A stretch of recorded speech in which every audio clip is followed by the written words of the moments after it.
अस्सलाम वालेकुम स्टूडेंट्स। आज का जो हमारा टॉपिक है that's microscopic examination of urine. आज तक हमने physical examination and chemical examination की स्टडी की।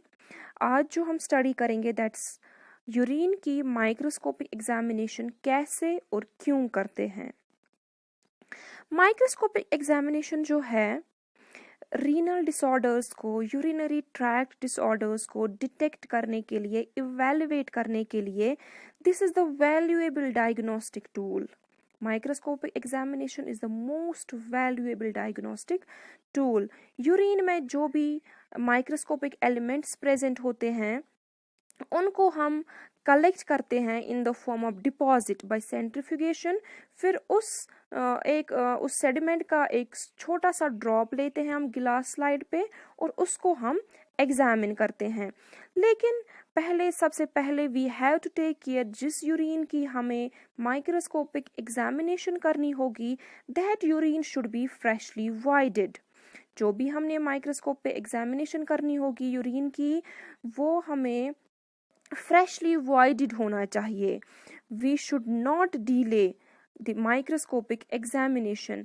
क्यों? क्योंकि अगर डिले हुआ, मोर देन 2 आवर्स का डिले हुआ सैंपल में, तो जो भी उस यूरिन में सेल्स प्रेजेंट होंगी उनकी डेट्यूरिएशन हो जाएगी, वो सेल्स डिस्टॉर्ट हो जाएंगे एंड वो फिर उस यूरिन की माइक्रोस्कोपिक एग्जामिनेशन करना फिर it's useless, you can say.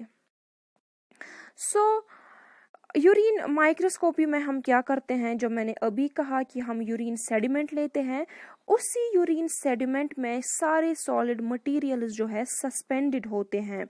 वो सॉलिड मटेरियल्स फिर हम माइक्रोस्कोप पे एग्जामिन करते हैं और हम आइडेंटिफाई कर सकते हैं different types of constituents. For example cells हम देख सकते हैं, red blood cells, white blood cells and epithelial cells. We can see different types of casts, hyaline cast, cellular cast, granular cast, waxy cast and broad caste. In addition to this, we can detect bacteria, yeast, Trichomonas vaginalis, sperms, mucus, crystals and other artifacts. First of all, we will see what are our requirements for microscopic examination of urine. Firstly, हमें 2 instruments चाहिए, centrifuge and microscope, and the other requirements we need are centrifuge tubes, glass slide, cover slip, Pasteur's pipette and freshly voided midstream morning sample. So पहले हम graphic procedure देखेंगे। See, we take 10 to 12 ml of well mixed urine in a centrifuge tube. After that हम उसका centrifugation करते हैं, इस sample को centrifuge करते हैं and after centrifugation जो हमारा ये टेस्ट ट्यूब है, centrifuge ट्यूब है, उसमें जो ये ऊपर फ्लूइड पार्ट है that we call as supernatant, और जो बॉटम पे सेडिमेंट है, बॉटम पे कलेक्ट हुआ है that we call as sediment. और जो भी सारा सॉलिड मटेरियल इस यूरिन में प्रेजेंट होता है वो जमा हुआ होता है इस सेडिमेंट में। Here we will see the procedure. This is our urine sediment, supernatant को हमने डिस्कार्ड किया है। Then we take a glass slide, glass slide को हम रखेंगे माइक्रोस्कोप स्टेज पे। Then with the help of Pasteur's pipette पहले हम इस सेडिमेंट को थोड़ा सा मिक्स करेंगे। मिक्स करने के बाद हम पास्चर्स पिपेट में थोड़ा सा मिक्सचर लेंगे and we put a medium sized drop on this glass slide. उसके बाद we take cover slip, this is cover slip, और हम ये इस यूरिन ड्रॉप के ऊपर रखेंगे। ग्लास स्लाइड पे जहाँ पे हमने यूरिन ड्रॉप रखा उसके ऊपर हम कवर स्लिप लगाएंगे। आफ्टर दैट हम इसको माइक्रोस्कोप पे एग्जामिन करते हैं। तो सबसे पहले हम इसको किस ऑब्जेक्टिव में देखते हैं, here you can see it's 10x। 10x पे हम सबसे पहले इसको चेक करते हैं, फोकस करते हैं 10x पे। लेकिन 10x पे क्या है, 10x पे आप सेल्स को डिफ्रेंशिएट नहीं कर सकते हो। आप यहाँ पे देख सकते हैं, see you can see आपको बहुत सारे कॉन्स्टिट्यूएंट्स नजर आ रहे हैं, लेकिन you can not distinguish here कि कौन सी टाइप ऑफ सेल है, whether it's bacteria, whether it is red cell, white cell, epithelial cell और कास्ट, यहाँ पे आप कुछ भी डिस्टिंग्विश नहीं कर सकते हैं. So we have to move to 40x that we call as high power objective. High power objective पे जो हमें यूरिन सैंपल है उसको एग्जामिन करना होता है. 40x पे you can see now, you can easily distinguish different types of constituents. You can distinguish between white blood cells, red blood cells. You can distinguish between bacteria, yeast, different types of casts. See, here you can see calcium oxalate is present, WBCs are present, red blood cells are present. So ये आपको याद रखना है कि जब हम urine की microscopic examination करते हैं सो हमें वो 40x पे करनी होती है. This is the procedure. Then हम इस माइक्रोस्कोप में ऑब्जर्व क्या करते हैं, हमें क्या क्या ऑब्जर्वेशंस आती है, क्या क्या कॉन्स्टिट्यूएंट्स हम इसमें देखते हैं. पहले हम सेल्यूलर एलिमेंट्स की बात करेंगे.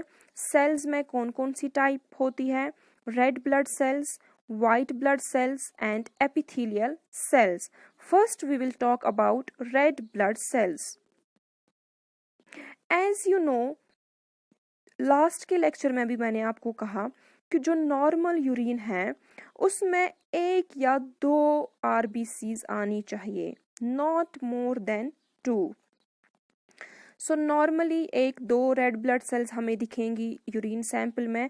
और you have to remember one thing कि जब आप माइक्रोस्कोपिक एग्जामिनेशन करेंगे you have to check almost 10 to 15 fields. 10 to 15 fields आपको ऑलमोस्ट चेक करने हैं. सो जब आप ये रेड ब्लड सेल्स देखेंगे, जो यूरिन फ्रेश होगा, you will see pale coloured RBCs होंगी, light reflective biconcave disc shaped होंगी. और इनमें रेड ब्लड सेल्स में एज यू नो कि इनमें न्यूक्लियस प्रेजेंट नहीं होता है. Here you can see RBCs. Look, these are pale colored. Outer covering is smooth. They are disc shaped, biconcave, regular. इनमें nucleus present नहीं है. And one more thing you will remember, जो ये RBCs है they will appear as if they are shining. इनकी जो outer covering है बहुत smooth होती है और they will appear like they are shining. 1 या 2 रेड ब्लड सेल्स होनी चाहिए, बट अगर उससे ज्यादा नंबर हुआ रेड ब्लड सेल्स का, you know that we call as haematuria. तो हेमेटूरिया की कॉजेज क्या है, कब कब किस किस कंडीशन में हेमेटूरिया हो सकता है? Urinary tract infections, renal disorders, genito urinary tract malignancy, glomerulonephritis, sickle cell anaemia, vigorous exercise, contamination with menstrual blood, and there are other conditions also which can lead to hematuria. Now coming towards white blood cells, these are also called as leukocytes और हम इनको pus cells भी कहते हैं. तो normal urine में आप 2 से 3 pus cells पर हाई पावर फील्ड देखेंगे, ठीक है. और उनमें से जो ज्यादा सेल्स होंगी those are न्यूट्रोफिल्स. तो ये पस सेल्स, ये WBCs यूरिन में कहाँ से आ सकती है? दे कैन एंटर एनीवेयर, ग्लोमेरुलस से लेकर यूरिथ्रा तक, ये कहीं पे भी ट्रैक में ये पस सेल्स जो है एंटर कर सकती हैं और यूरिन के साथ आ सकती हैं. अब अगर नॉर्मल नंबर से ज्यादा इंक्रीज हो गए WBCs यूरिन में, तो उस कंडीशन को हम कहते हैं पाइयूरिया. पाइयूरिया की कॉजेज क्या है, किस किस कंडीशन में WBC ज्यादा आ सकती हैं यूरिन में? Those are urinary tract infection, urinary tract stones, tumours in urinary tract, kidney disease, prostatitis, tuberculosis and certain medications जिनमें से non steroid anti inflammatory drugs आते हैं. So these are the conditions जो which can lead to pyuria. And next one is, ये आप WBC देख सकते हैं. WBCs में आप you will see granules present है, न्यूक्लियस प्रेजेंट है, एंड यू विल नॉट, आप इनको रेड ब्लड सेल्स के साथ कंफ्यूज नहीं होंगे। ये है हमारी RBC, ये है हमारी red blood cell, and these are white blood cells. See the difference between red blood cell and white blood cell. White blood cells में ग्रेन्यूल्स आप देखेंगे, रेड ब्लड सेल्स में नहीं देखेंगे। और जो मैंने पहले ही कहा, रेड ब्लड सेल्स आपको लगेंगी as if they are shining, और जो इनकी आउटर कवरिंग है वो स्मूथ है, जो कि WBCs में नहीं है। दे आर ना थोड़ा सा इरेग्युलर है, वो उनकी जो आउटर कवरिंग है that's a bit irregular.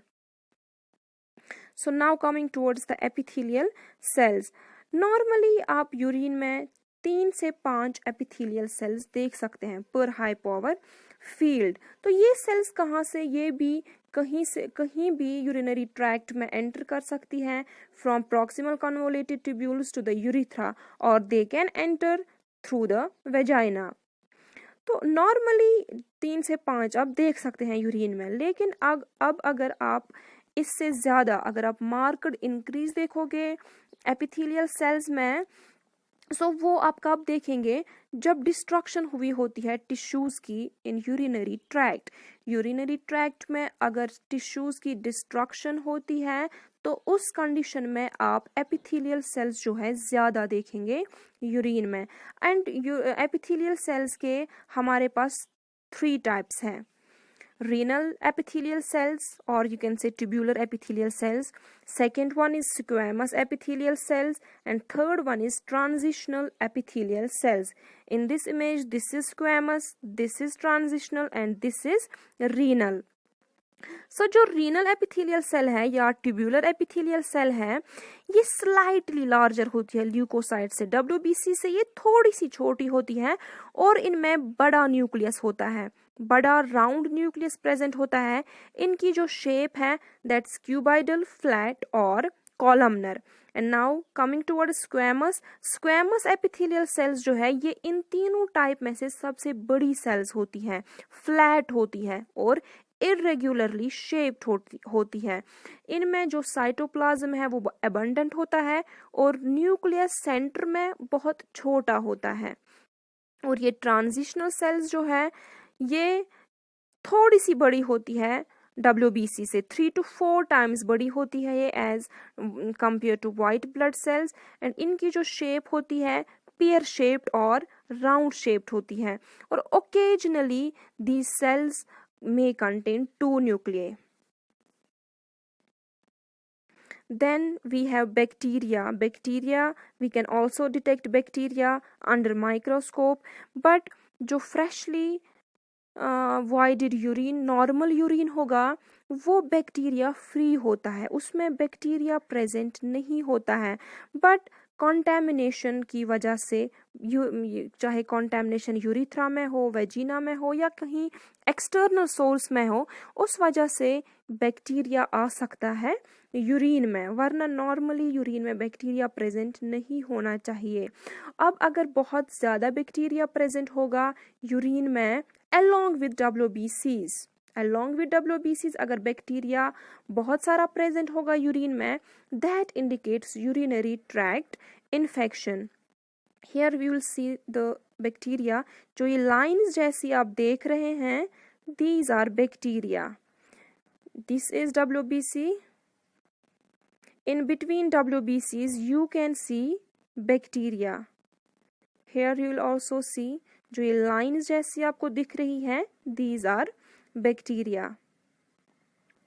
And microscope पे हम इनके अलावा crystals, different types of crystals देखते हैं, कास्ट्स देखते हैं, यीस्ट देखते हैं, स्पर्म्स देखते हैं।